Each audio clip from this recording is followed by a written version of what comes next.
Hi, welcome to the National Critics' Choice, and I have Professor Morowa Yejide, if I pronounce it correctly, and Miss Professor Morowa is going to tell us more about her new book right after this. Miss Professor Morowa, please tell us more about your new book and why did you decide to give that title? Okay, and Robin, please just call me Morowa. I do teach, but Morowa is just fine. Okay. So, just to give you a little bit of background, Time of the Locust is a magical realism literary fiction novel. It's a story about an autistic boy and his supernatural relationship with his incarcerated father. That's just at the core of the story. And it's really about a family. It's about a mother raising this autistic boy alone.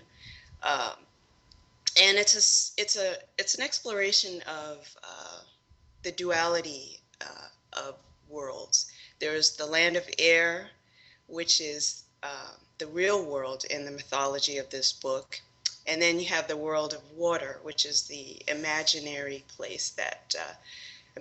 world that the young boy who's 7 years old, his name is Safiri, and he's created this world of water to help him to process things that he finds difficult in the real world. And he's got his way of coping um, by creating sort of this internal universe.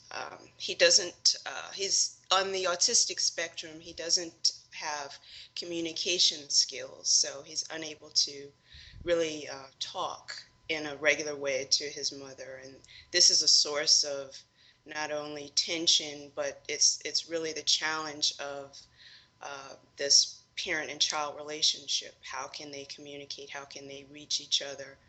And so you get to see really an odyssey and travel with these characters through what what's called the land of air, and also through the world of water, and get a picture window into what that world might look like. And speaking about the world that you have created in this wonderful fiction, tell us, where do you get the inspiration from? I get inspiration from a number of places.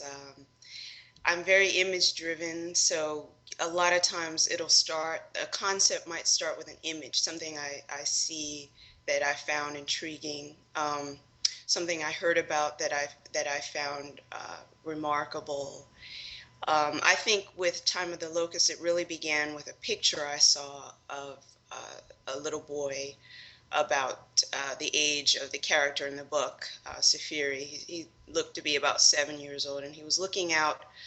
It was in a magazine, and this child was looking out of the window.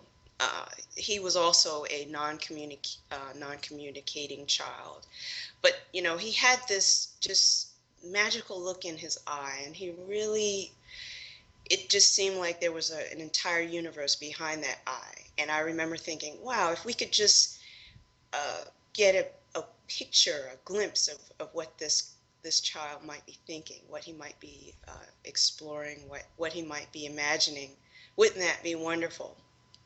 So Time of the Locust really began with just that little spark, and I wanted to explore what a world like that could look like, what it might look like.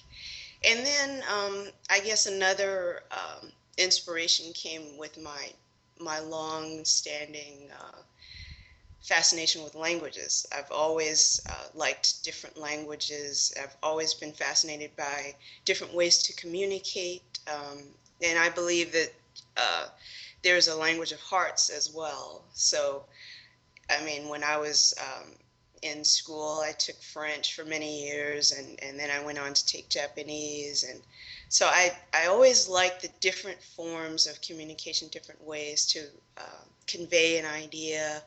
And then when I became a mother, I discovered that there was another language. When it came to parenthood, there was a language of hearts. So when the child, even when my kids were, before they were able to speak, we kind of had a way of communicating the love we had that we could feel for each other. And that was a great inspiration as well, um, Hmm. in the book. Amazing. Now, speaking about locusts, uh, have you been to Africa yourself for the last a couple of years? That will be one of the questions that my viewers like to know. And what is your experience like?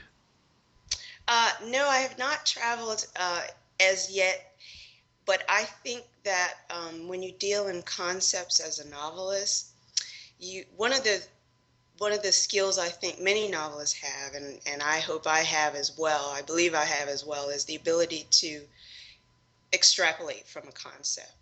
So I think, one of the things I researched quite considerably was the idea of locust, but it wasn't so much of a literal fascination with the insect itself. It was more to me what the insect represented. And I mean, in many pieces of literature throughout time, you hear about locusts as being the bearer of some sort of omen or bad news or some sort of plague or pestilence. And I really wanted to take that concept and turn it on its head and look at the patterns in nature.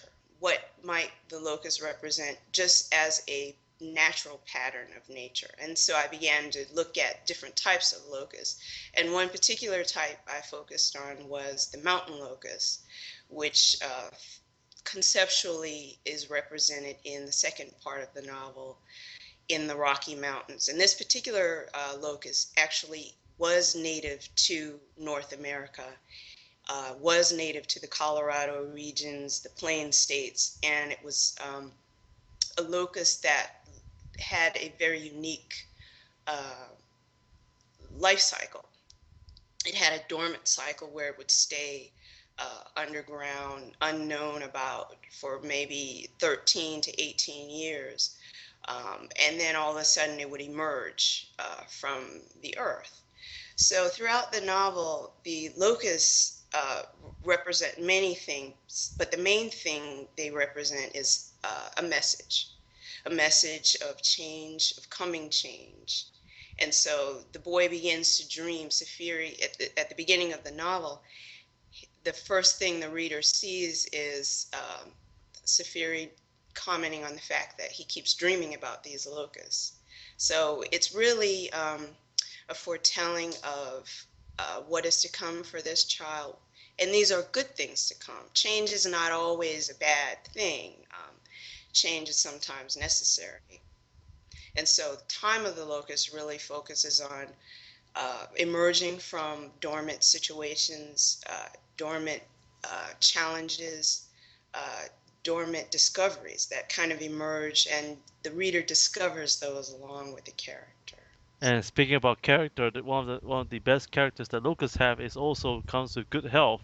In some cultures, they say that if you partake locusts, is great, is delicious.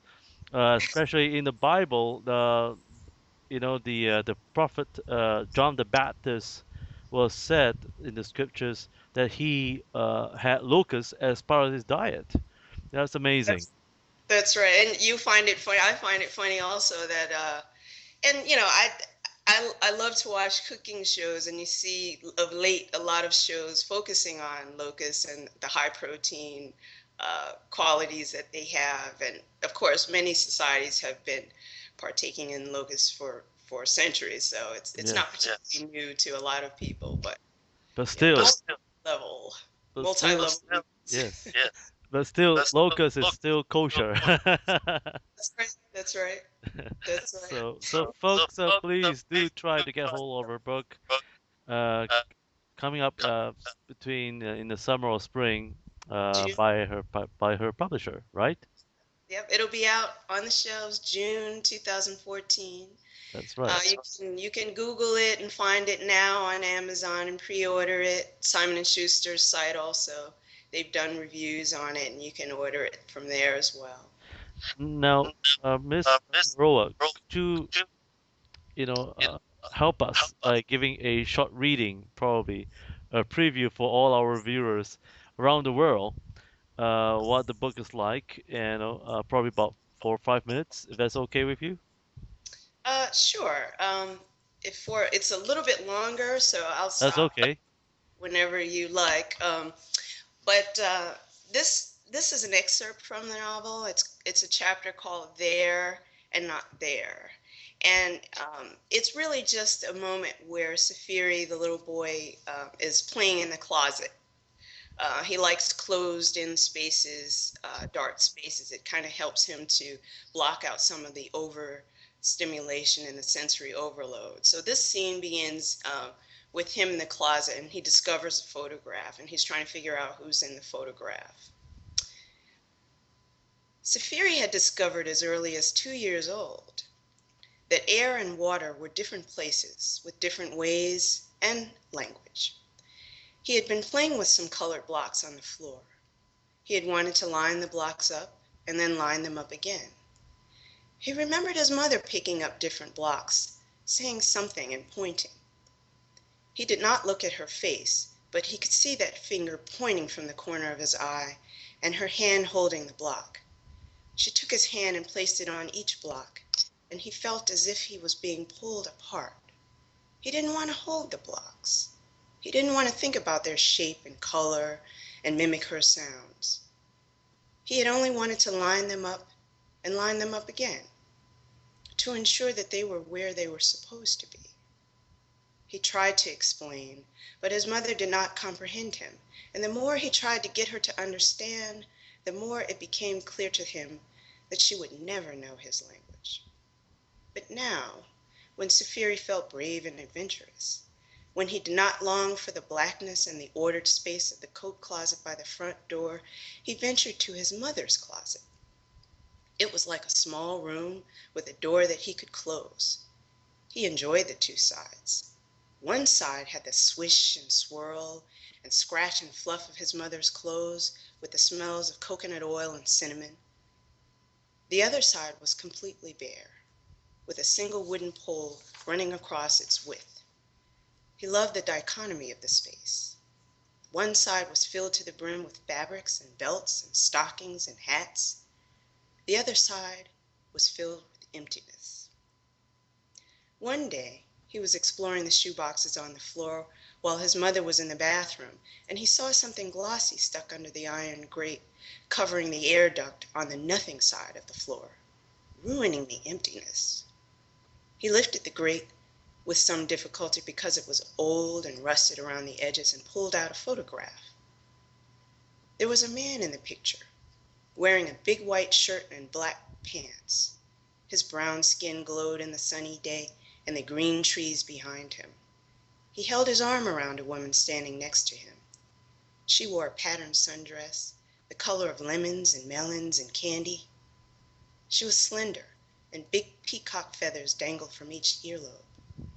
Safiri had a picture book with something in it that looked like the feathers, and thought that this woman might have been someone in the book. But he looked again at the woman in the picture, and something called to him about her face, and then he realized that the woman looked like his mother. Her body was much smaller, though. At first he thought the photograph must be a magic trick, and wondered how she could be so differently shaped. But when he stared carefully into the woman's face, one of the few things in the land of air that he was sure of for as long as he could remember, he knew that the woman was his mother. But who was the man standing next to her? Like many things Safiri could remember with great precision after looking just once, faces were like maps when they didn't move. An expressionless face was easier to see. He could remember the geography of eyes and eyebrows and nose and frame of mouth. The man in the picture looked something like that person his mother called Mandan. He was the one who came to sit on their dangerous sofa, the same man who came to the autism center with his mother sometimes. His was the deep voice that stooped down to him, that talked to him, a bass sound that quivered the fine hairs in his ears. But the man in the photograph was not the bass voice man, the man with the funny walk. And when Safiri stared longer, he thought that his face looked something like his own, still, The hair above his upper lip and on his chin got in the way, so that Safiri had to turn the photograph over and back again to see if the magic would give him a clearer view. Safiri looked at the man's face staring back at him through the surface of the picture and felt something. Absence. The opposite of his mother.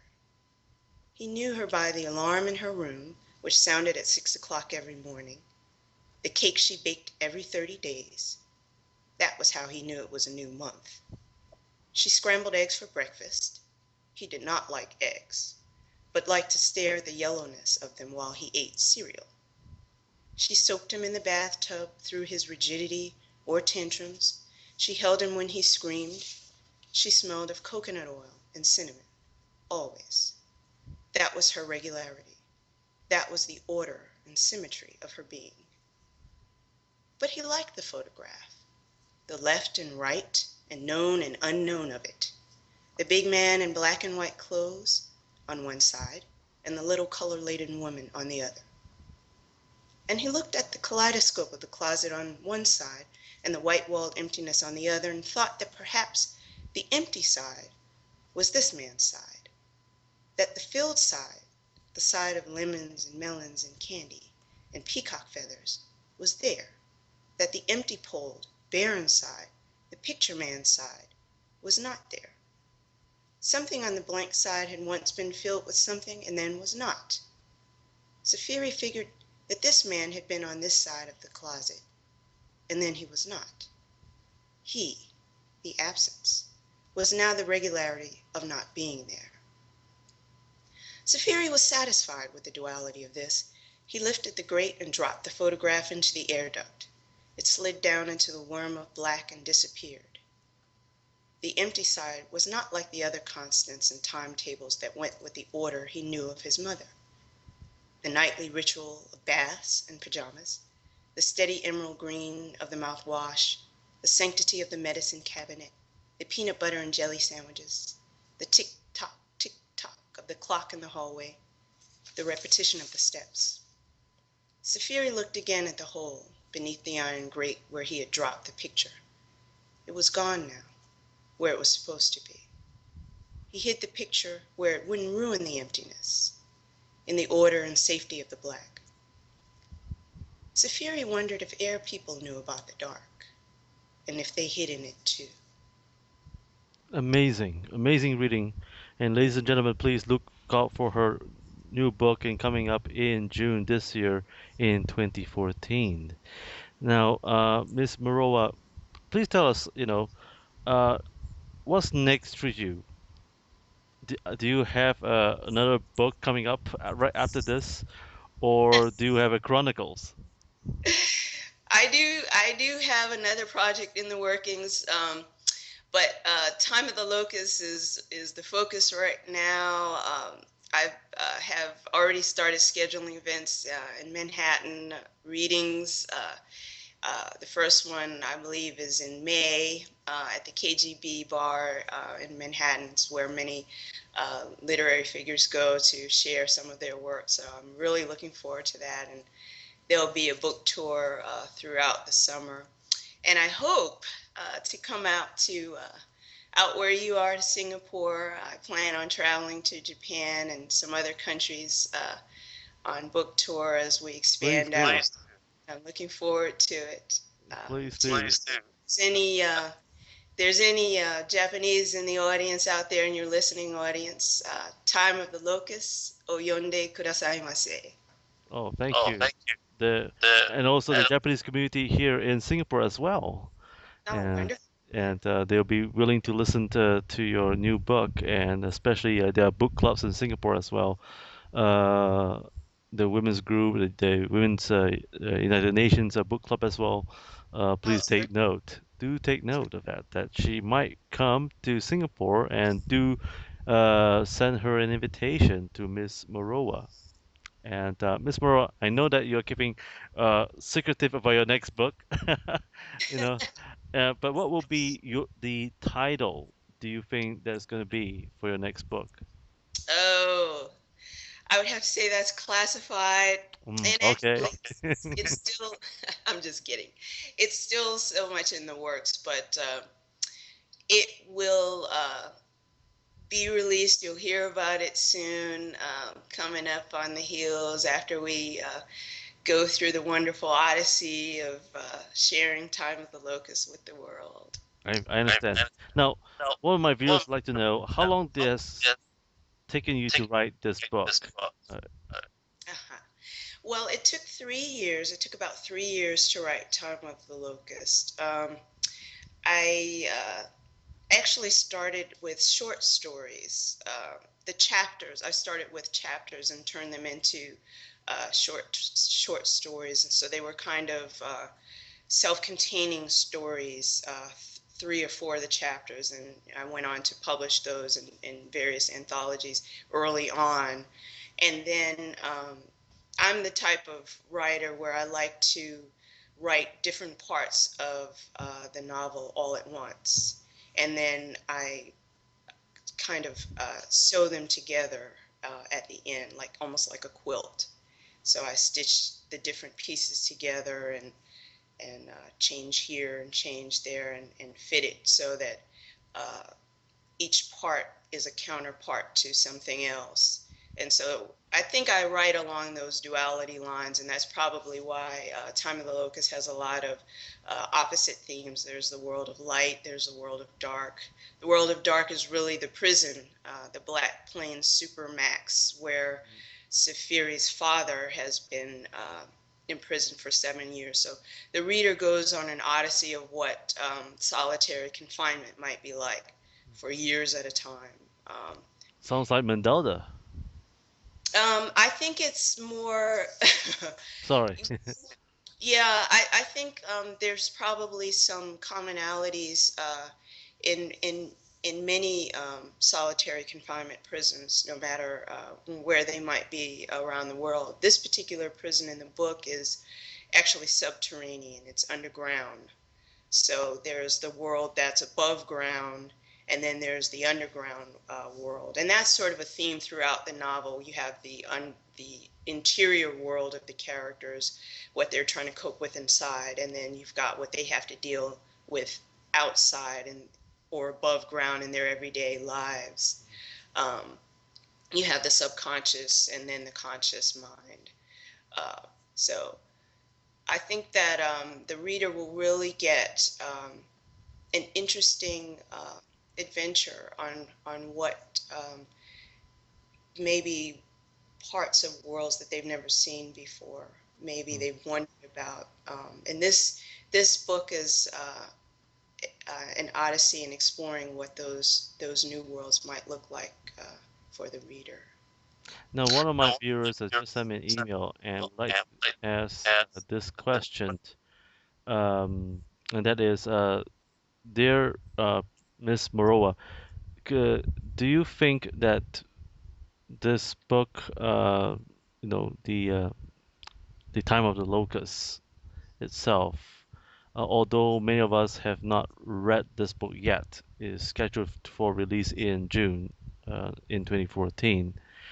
Um, the, the way you describe it in a synopsis, especially, is and the most common question that we like to ask the author, and that is there any chapters that you wish you have added in after it has been edited? Because I know that most authors do have some regrets, or maybe may not even apologize if they have not added those chapters. Or were there any other chapters that you wanted to add in, but Yeah, it has been excluded? yeah, I understand the question.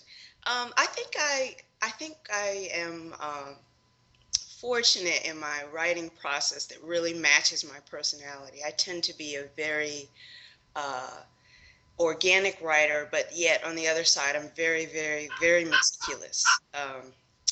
I edit over and over and over and over again. So part of the reason why it took 3 years to write it was because I would work on a chapter and get that exactly the way I wanted it. So I'm the type of writer where I will work on something until it rings correct in my mind. There's a sort of frequency that I can't really describe it so well, but there's a frequency that that the Mm-hmm. the work gets to, and when I read it, I know I can tell that that's it. So I might work on. Mm-hmm.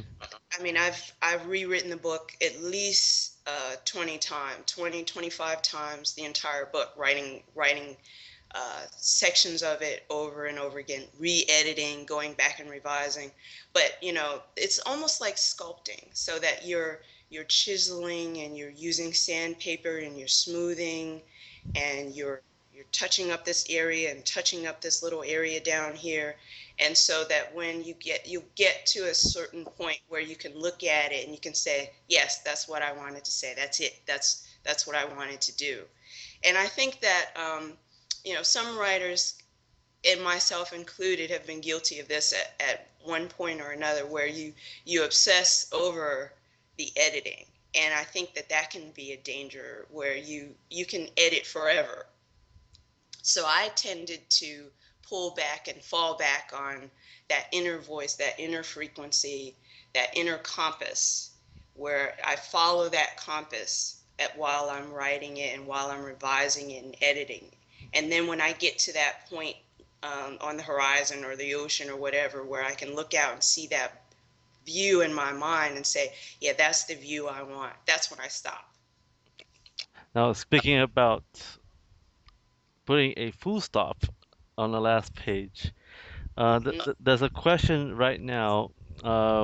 If you would add in a few more pages on a website that's not been found in your book, probably you may perhaps be tempted to rejoin your old goals. Would that be a possibility? Um, I think, writing a book is kind of, it's almost like having a child. You give birth to the child. And once the child is here, the child is here.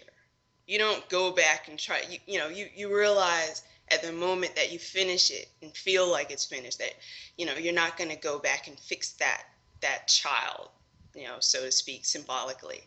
But I do think that I I have in early drafts, I have early concepts, maybe a paragraph that I just loved, but that particular paragraph did not drive the story, or it didn't say exactly what I wanted to say in this particular story, or it didn't fit the mythology of this particular story that I had constructed. But those pieces, whether it's a paragraph or a page or a chapter, those stay with the writer. I don't throw anything out. I keep all of those pieces. They're like my children in my mind. And the pieces that I use for a book, I feel fit that particular book. And then pieces that I feel fit another story, I use those pieces for that story. So they're very, I think each story, even short stories that I've written, each of the stories really are singular and unique unto themselves, and they're written to stand by themselves. Um, but those concepts, different things that I've written before, pieces of things, those always stay with me. And I had even played around with the idea of posting some of those on the site. And I think that's one of my next projects on my list. Some fun pieces, visual concepts. They're usually very visual. They might be short, uh, but no, I keep everything. I keep everything. And when I get that feeling, like I said, when I get that look on the horizon of it, and I kind of stand back and look at the book in its totality. If it's got the hues that I want and the contrast that I want, and it's sized the way I want, um, I can let it go at that point. Now, there's another question for you from one of our viewers, and that is, what's the biggest mistake Miss Roa? Uh, I'm sorry, I'm being Chinese. I just can't pronounce African names. Forgive me. But Miss Rock. Morowa, what would the the biggest mistake you have made as a writer in your life that you have Uh, learned from? What was the well, biggest mistakes? that's an excellent question, and I think the biggest mistake I made um, early on was second guessing myself. Um, it was a brief period of time, but when you're writing, it's very difficult to get anywhere sometimes with writing. It's a very subjective process. You spend a lot of hours into it, and you really have no control how something might impact someone, how something might strike them. Every reader is different, every person is different.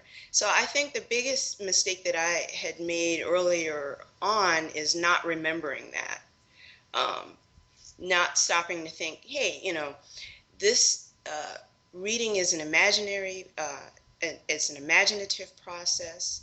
Uh, One person might have a different opinion of how something, uh, what something means, and that could be totally different from another person. So uh, I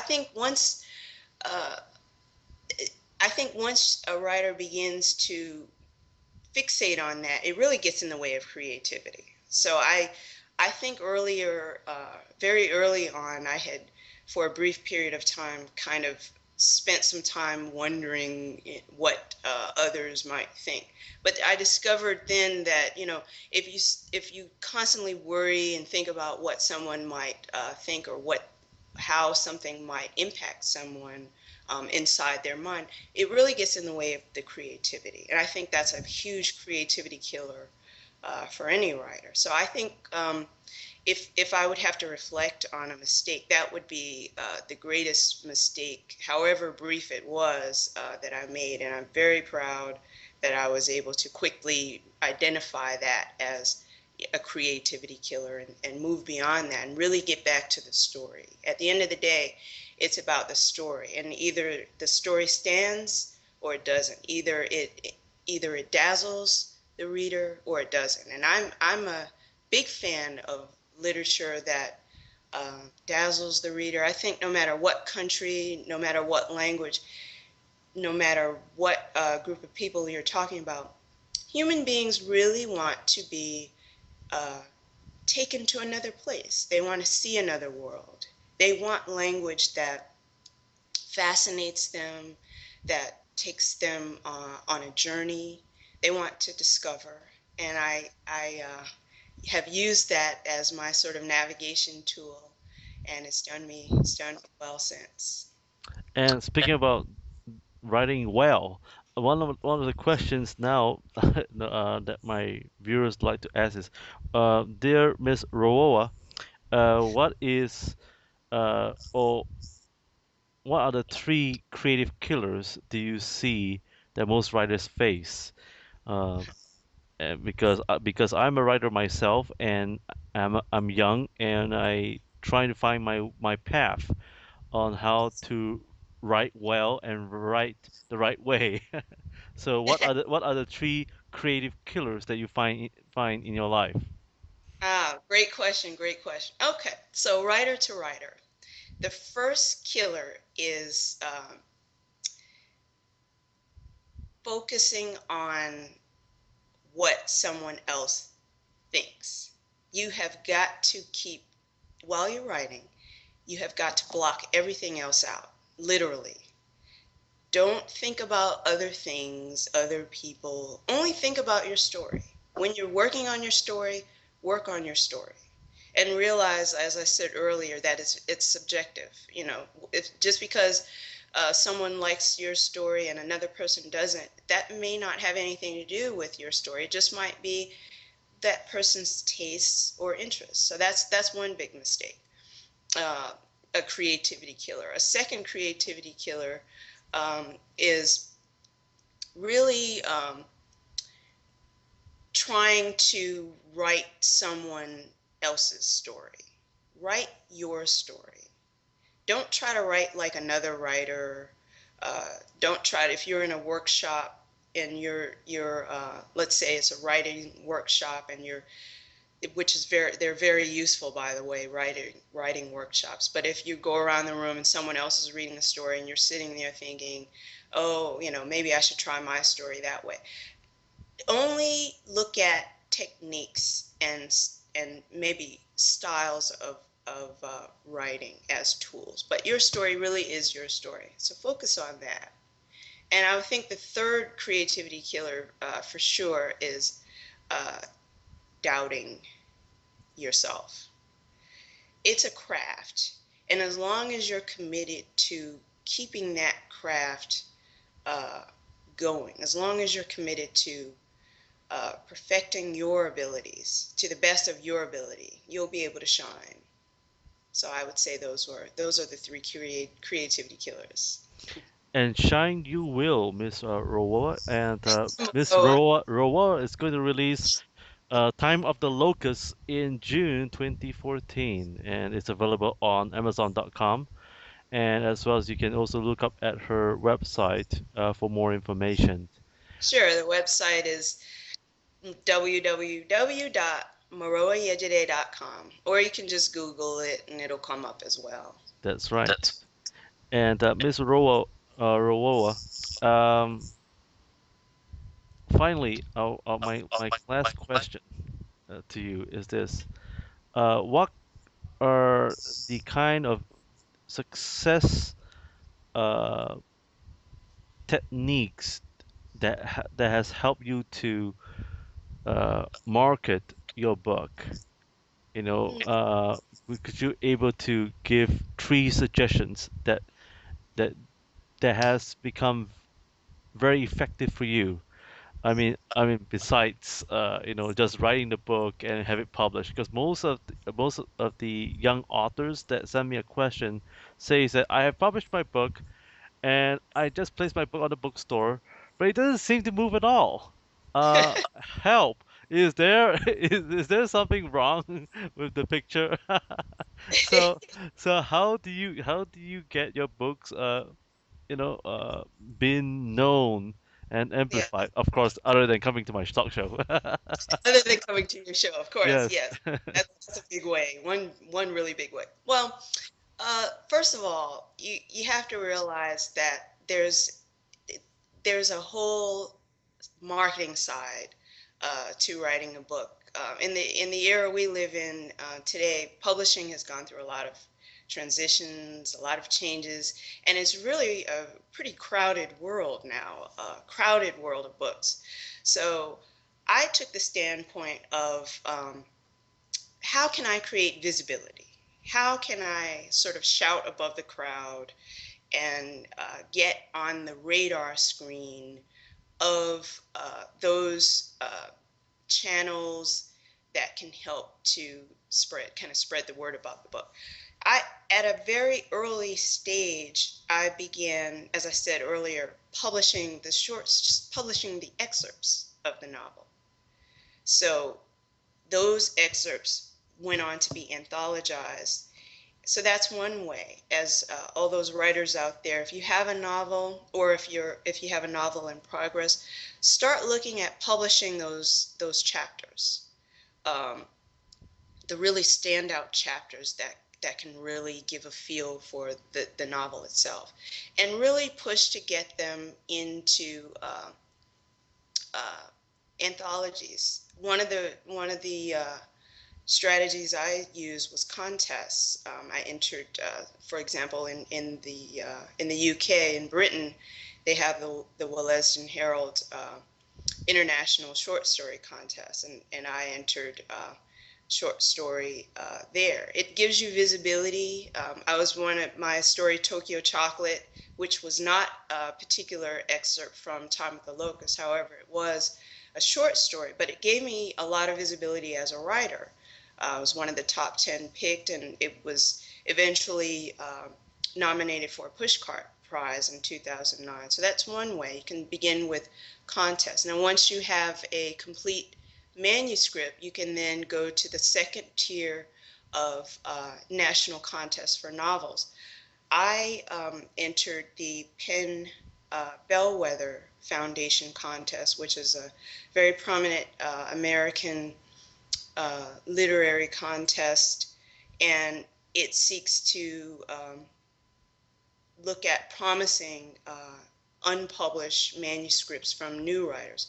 So Time of the Locust was a finalist for the Penn Bellwether, and really that helped tremendously in not only shoring up my confidence in my strategy of getting the book out there, but also getting it on the radar screen of some of the people in the literary community.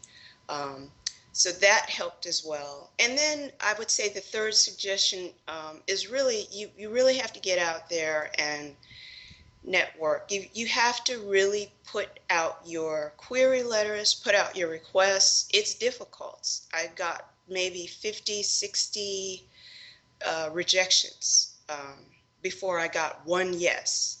And the one yes was just to take a look at the first 30 pages.